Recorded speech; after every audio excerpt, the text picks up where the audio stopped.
Yang ke-18, berapa baik kita mengatur waktu kita. Sudahkah kita menjadikan Yesus sebagai Tuhan atas waktu kita?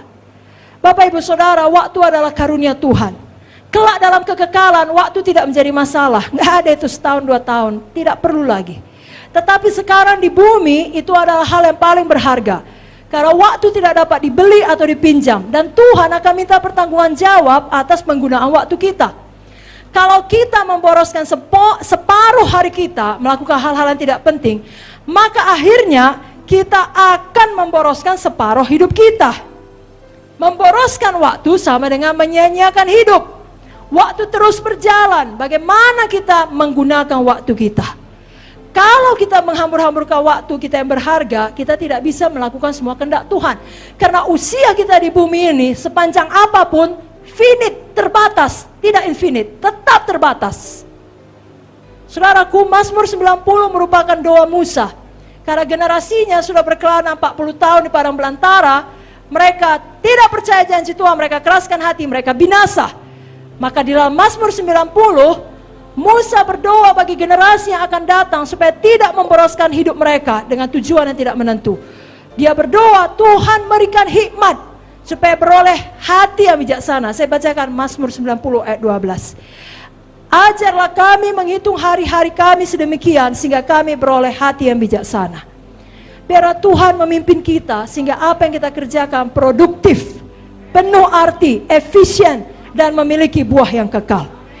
Efesus 5 ayat 16, pergunakanlah waktu yang ada karena ini adalah hari-hari yang jahat. Saudaraku, baik kita yang masih muda, kita gunakan waktu baik-baik. Baik saudara yang sudah menuju seperti Ibu Munte, saudara gunakan waktu baik-baik. Mudakah, sudah lebih tuakah, semua tetap produktif, semua tetap segar, semua tetap berbuah. Amin. Karena Mazmur 92 ayat 15 mengatakan, pada masa tua pun mereka masih berbuah, menjadi gemuk dan segar. Kenapa? Karena memakai waktu dengan baik. Saudaraku, saudara lihat cerita Kaleb, 85 tahun, masih berkata, berikan Hebron kepadaku. Dia berkata sedemikian dengan pengertian bahwasanya dia harus menghadapi raksasa di sana. Dia tahu betul dia harus berperang. Dia tahu betul dia harus direpotkan, tangannya harus menjadi kotor. Bahkan dia harus menghadapi resiko. Tapi dia berkata, 40 tahun sudah berlalu, kekuatanku masih sama. Dari mana dia bisa dapat visi seperti ini? Saya yakin dia sama seperti Joshua memperhatikan hidup Musa. Dia lihat pendahulunya, legasi yang ditinggalkan Musa 120 tahun, matanya tidak kabur. Wah, aku 85 tahun, mainkan. Mana Hebron? Jadi saudara, buat legasi seperti itu untuk anak-anak rohani dan anak-anak badani saudara. Jangan seperti orang dunia, memang kalau makin tua rematik. Tidak sanggup lagi angkat-angkat barang. Saudaraku, memang kalau menurut dunia 120 tahun sudah buta saudaraku. Tapi menurut Musa 120 tahun menurut firman tidak kabur. Kalau 85 tahun sudah disuapi saudaraku. Tapi bolang kita 89 tahun masih membaptis saudaraku. Doa syafaat saudaraku, mengunjungi saudaraku. 90-nya bolang itu. Jadi mana kita ikut ini? Ikut yang baik. Lalu anak-anak saudara, baik badani, baik rohani akan melihat. Sama seperti Kaleb melihat Musa. Mereka juga berkata, saya bisa seperti itu.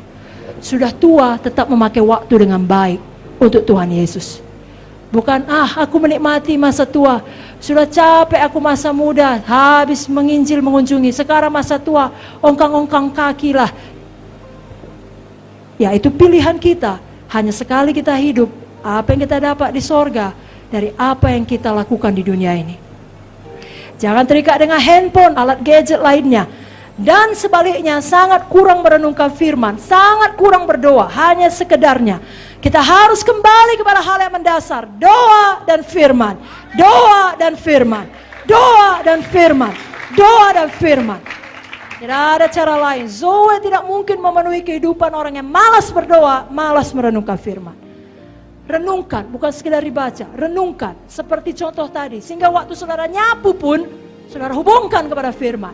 Cuci muka pun, hubungkan kepada firman. Berkendara pun, saudara nyanyi firman, nyanyi mazmur. Haleluya.